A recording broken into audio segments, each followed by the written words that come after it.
Assalamualaikum warahmatullahi wabarakatuh. Halo sahabat sejuta kisah. Nama Kendal diambil dari nama sebuah pohon, yakni pohon kendal.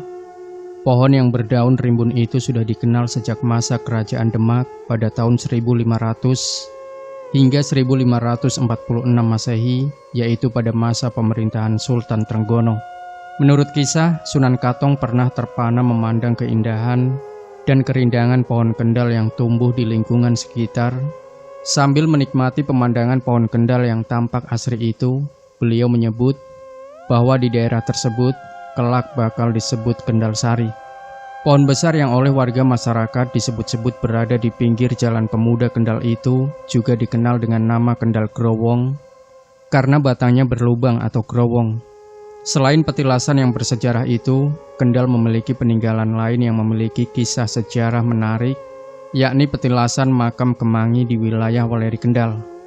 Juru kunci makam Kemangi, Kiai Saturi, ketika ditemui menceritakan, ternyata di lokasi yang sekarang menjadi kuburan, dulu memiliki nilai sejarah yang berhubungan dengan serangan Sultan Agung, Raja Mataram Islam di Batavia. Dulu tempat itu untuk berkumpulnya tokoh-tokoh, mereka rapat untuk mengatur strategi penyerangan ke Batavia. Mereka rapat untuk mengatur strategi penyerangan ke Batavia, ujar Kiai Saturi. Lantas Saturi menceritakan kisah selengkapnya ketika Sultan Agung memutuskan perang terhadap Belanda di Batavia. Semua adipati, tumenggung dan para pembesar kerajaan dipanggil pada suatu pertempuran agung di Kerajaan Mataram yang dipimpin langsung oleh Sultan. Setelah melalui perapatan serta saran-saran dari para adipati ataupun para pembesar kerajaan, maka keputusan akhirnya Mataram menyatakan perang terhadap Belanda di Batavia. Pimpinan perang pun diputuskan dan diputuskan juga panglima perangnya, yaitu Tumenggung Bahurekso, Adipati Kendal, dan Gubernur Pesisir Laut Jawa, ungkapnya. Bahurekso memutuskan bahwa tempat pertemuan atau paseban persiapan perang tidak dilakukan di pendopo kabupaten, tetapi di sebuah tempat yang dekat dengan pantai. Oleh para peserta pertemuan, akhirnya disepakati bahwa tempat pertemuannya harus dirahasiakan. Tempat yang dipilih ternyata tempat hutan atau persawahan, tepatnya di bawah pohon yang rindang. Pohon itu sekarang ini dikenal dengan nama Pohon Kemangi.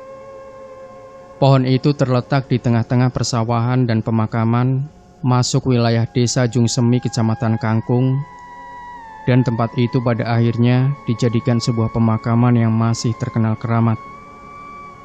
Kejadian aneh banyak terjadi di petilasan Kemuning ini, seperti cerita seseorang warga desa lain. Dia penasaran dan akan membuktikan jika makam Kemangi itu wingit. Bersama dengan istrinya mereka mencari makam Kemangi itu. Walau belum mengetahui lokasinya, dia tidak menyerah, bertanya ke sana kemari. Orang-orang yang ditanya menjawab dengan kaget. Mereka juga tidak berani menunjuk memakai tangan, hanya menjawab dengan omongan. Dia lalu mengikuti jalan yang ditunjukkan tadi. Kira-kira 100 meter, dia sampai di jalan yang dituju di makam. Di belakangnya ada anak kecil 3 orang yang lagi bermain di pinggir sawah. 3 bocah itu lalu mendekati dan bertanya pada dirinya, "Bapak dan Ibu akan pergi di kuburan Kemangi?" Dia lalu menjawab, "Iya." 3 bocah itu tadi lalu mengantarkan mereka di kuburan Kemangi. Ketika sampai di makam, dia menoleh ke belakang akan mengucapkan terima kasih.